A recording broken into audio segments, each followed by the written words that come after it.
영국 정치사에 한 150년 전부터 시행되어 오고 있는 독특한 제도가 있는데요.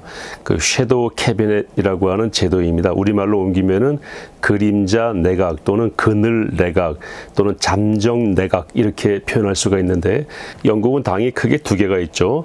보수당과 노동당. 보수당은 약간 보수적이고 노동당은 상대적으로 진보적인 그런 정당인데, 이 두 당들이 번갈아서 집권을 하게 되면서 영국은 보수와 진보를 넘나들면서 합리적인 발전을 계속해서 해오고 있고, 여전히 민주주의의 산실로서 또는 모범이 되는 그런 국가로서 활동을 하고 있습니다.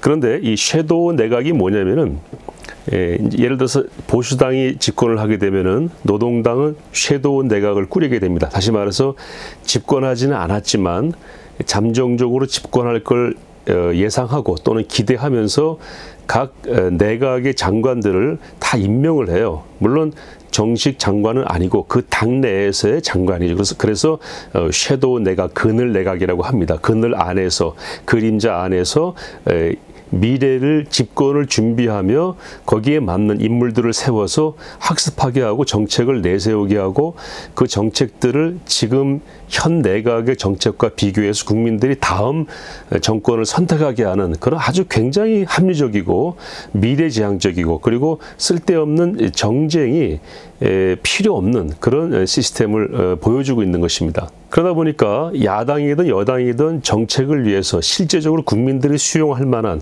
이념에 의해서 또는 아이디얼하게 어떤 허상을 쫓는 또는 선전선동으로 한순간에 국민들의 마음을 훔치는 그런 정치를 하기가 어렵게 되는 것이고, 정말 장기적으로, 중기적으로, 단기적으로 무엇이 국민들에게 유익하고 그리고 이 가치에 맞는 그런 보편적 가치에 맞는 그런 정책인가 하는 것들을 장기적으로 검토하는 그런 프로세스가 열려 있는 것이죠. 우리나라가 지금 집권 여당이 다수당이 되어서 거의 입법 횡포를 부리고 있다, 이런 평가들을 많이 하고 있죠.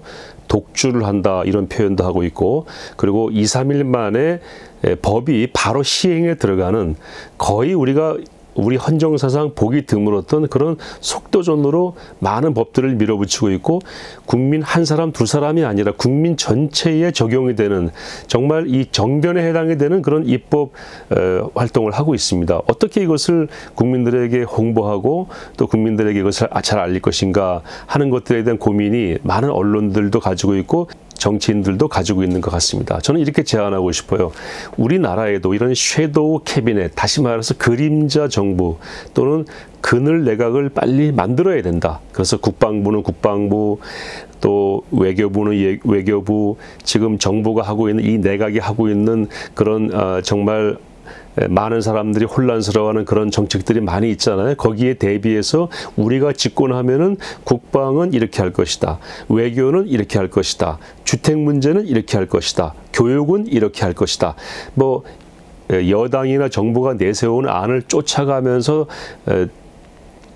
뒷북을 치거나 발목을 잡는 그런 것이 아니고, 같이 가며 또는 때로는 앞서가면서 모든 각 분야의 정책에 대안을 제시하고 구체적인 디자인을 국민들에게 공포하는 것입니다. 그리고 담당자도 세워서 우리가 집권하면 바로 이 사람이 국방부 장관이 되고 이 사람이 외교부 장관이 되고 이 사람이 국토교통부 장관이 되어서 국방은 이렇게, 외교는 이렇게, 교육은 이렇게, 그리고 주택 문제는 이렇게 할 것이다, 세금은 어떻게 낮출 것이다, 그 합리적인 이유와 근거는 이러한 것이다 라는 것들을 미리부터 얘기를 하는 거죠. 그러면은 그런 대안들을 제시할 때 국민들이 그럼 이 대안보다는 정부 정책이 훨씬 낫네, 아니면 지금 정부가 하는 것보다는 이 야당의 대안이 훨씬 낫네, 그럼 다음에 야당을 좀 지켜봐야 되겠네, 또는 야당이 내세운 그 섀도우 캐비넷이 내세운 정책을 보면서 시정할 수도 있겠죠. 그러면 궁극적으로 어느 정당의 이익이 아니라 국가와 국민에게 큰 이익이 될 것이다. 그리고 선정적이고 센세이셔널한 또는 포퓰리즘, 이런 순간적으로 국민들의 마음을 훔치는 그러한 정책은 앞으로 안 통할 것이다. 돈을 아무리 꽂아줘도 안 통할 것이다. 그리고 이 정부가 하고 있는 여러 좀 내용상 문제가 있는 것들을 정확히 짚어줌으로써 중간중간마다 대비해서 이렇게 비교할 수도 있겠죠. 예를 들어서 원전 폐기하려고 그러잖아요. 폐기 수순으로 들어갔죠. 그래서 전교료가 올라가고 있어요. 한전은 지금 적자로 완전히 내려앉았습니다. 그럼 예를 들어서 야당은 우리는 원전 폐기 안 한다. 원전 정책 그대로 지킨다.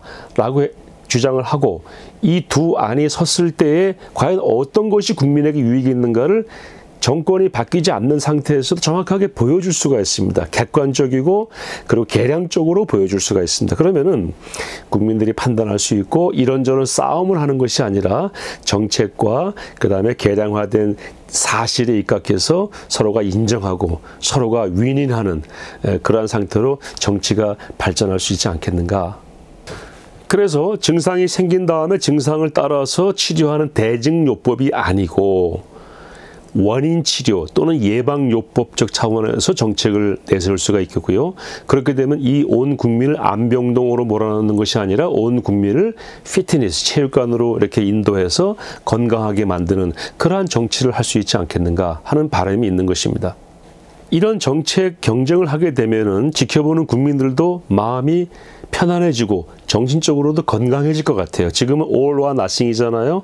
상대방을 완전히 부정하고 우리 편은 끝까지 추종하고 그러니까 국민들이 볼 때 스트레스가 쌓이고 정신건강이 좋지 않고 이것이 학습이 되어서 국민 개개인도 다 투쟁과 반목과 그리고 불필요한 그런 논쟁들이 토처에서 벌어지고 있는 이러한 부분들도 저는 좀 사라질 수 있지 않을까라고 기대를 해봅니다. 대안을 제시하고 선의의 경쟁을 하고 그러기 위해서 야당은 무조건 비판할 것이 아니고 비판한 다음에는 그럼 우리는 이렇게 하겠다. 우리의 정책은 이렇다. 우리가 집권을 하게 되면은 세금을 이렇게 낮추겠다. 우리가 집권하게 되면은 남북 문제는 이렇게 풀어가서 이런 결과에 이르도록 하겠다 하는 디자인을 총체적인 디자인을 내놔야 됩니다. 그러려면은 싸우는데 골몰할 것이 아니고 공부하게 되고 전문가들을 영입을 하게 되고 정말 국가 백년 대계를 놓고 고민하는 그런 일들이 정당에서 일어나기 때문에 더 좋은 인재들이 정당에 가입을 하겠죠. 그리고 거기에 참여해서 국가 백년 대계를 위해서 자기의 에너지를 쏟고 자기의 그 재능과 또 여러 가지 그동안의 경험들을 거기에 쏟아부어서 결과적으로 모든 역량이 모이면은 국가 공동체가 튼튼해지고 그리고 세계 발전에도 기여할 수 있는 그런 나라가 될 수 있지 않겠는가. 지금은 역량들이 양당의 모임에 모일수록 국가는 불안하고 국민들은 불편해하고 있고 결과는 서로가 충돌함으로써 어떤 성과물도 낼 수 없는 그런 이런 상승작용이 아니라 서로가 이렇게 약육강식하는 그래서 결과적으로 모두가 소멸하는 그런 단계로 가고 있기 때문에 섀도우 내각, 섀도우 캐비넷을 야당이나 또 야당이 못하면은 시민단체나 시민단체가 못하면은 우리 종교인들이라도 사회 이런 제한을 위해서라도 이런 내각을 만들고 국가 대전략을 세워서 한번 제시할 필요가 있지 않겠는가 하는 제안을 해봅니다.